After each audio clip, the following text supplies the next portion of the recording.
I'm so honored with this and with being named the Woman of the Year. I think, I totally not deserve it, because you should not be rewarded for doing things that you actually love to do and that you would do whether anybody was looking or not. But it's very flattering, and it's I think very indicative of the nature of this community to actually go and look and reward people that are part of the community. I think that's a lovely, lovely thing.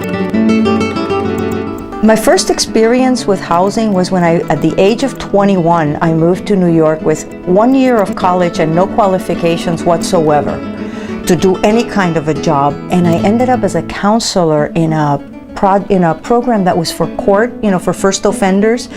And that was an eye-opener for me, actually like a life opener almost, because I came from a very solid, upper middle class, secure household, and suddenly it was to realize that just an accident of birth made you fortunate and made other people not so fortunate. And what I saw in New York City, which is a horrible place to be in the 70s, in the middle of the heroin epidemic, a dangerous, horrible place to be, was that housing is like such a basic need. We talk about food and we talk about education, but housing sort of makes everything. Where you live, where you go back, where your center is, I think that's so determining of everything else in your life. What your vision of the world is, what your vision of family is, what your vision of education is. It all goes back to the house that you come to and that you call your center. And it became really important to me to make sure that I did whatever I could to make housing feasible for people, regardless of where they happen to be born and what their circumstances of their nature, of their situations were.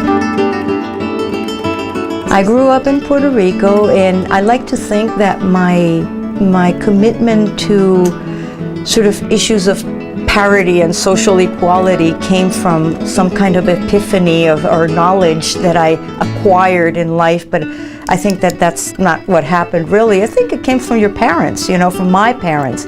My father was a doctor, and he chose not to have the life of a wealthy physician in private practice. It was dedicated to public health and public health education for his entire life.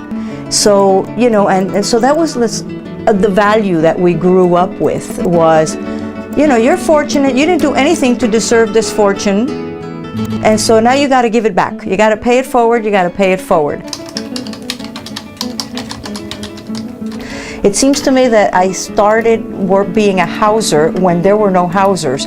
There's no place when I started this 30 years ago where you went and got a certificate or a degree or anything. You just fell into it and kind of did it. It was a big decision for me. I took a huge pay cut and a big risk coming to an organization that didn't exist really. It had a board of directors and a grant of I think $22,000 to start it up.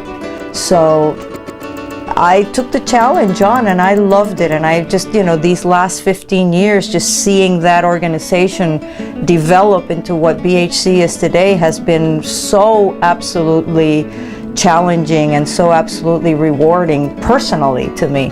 And that's how I came to be here in Burbank. Good morning, everybody. I'm Judith. I'm the Executive Director of Burbank Housing Corporation. Some of us remember when my office was the storage closet in the Elmwood Achievement Center. It was exactly 5 feet by 7 feet. And people would call and say, can I speak to Judith Arandes, appointment secretary? And I would say, just a second, please, let me go. She's on the 3rd floor. Then I'd push myself 2 inches to the fax machine. So it was a very, very small scale operation. We had a very good and very committed board. And I think that was instrumental in the growth that BHC has had. That board was, I was the only employee. We had a number of units at Elmwood, and after a year we were saying we're going to replicate this success in Elmwood. We're going to replicate it. So I think the challenge was to come out of the Elmwood, which was our first project, the Elmwood mold, and then just do that again in the rest of the city.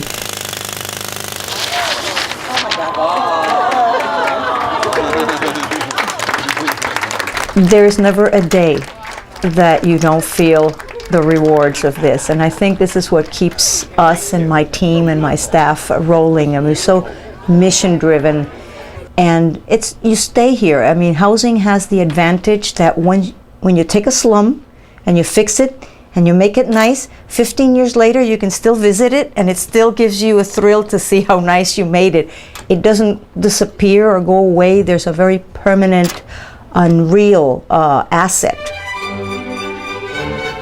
I think Burbank has soul. I've always surprised that when there is a need, this community just steps in and fills it. I mean, we've got these transitional housing facilities and there's not a stick of furniture. Here you are moving homeless people here. They're not going to bring a U-Haul with furniture. And all of a sudden you go out to the community and almost without any kind of effort, you get beds, you get bedding, you get dishes. We've furnished each and every one of these units out of the sheer generosity of the people here. I think it's got soul. I can only explain it that way. You know, just to be honored for something that you love doing seems to be like happiness, icing on the cake, actually. I was absolutely honored and flabbergasted. It was a great honor. Thank you.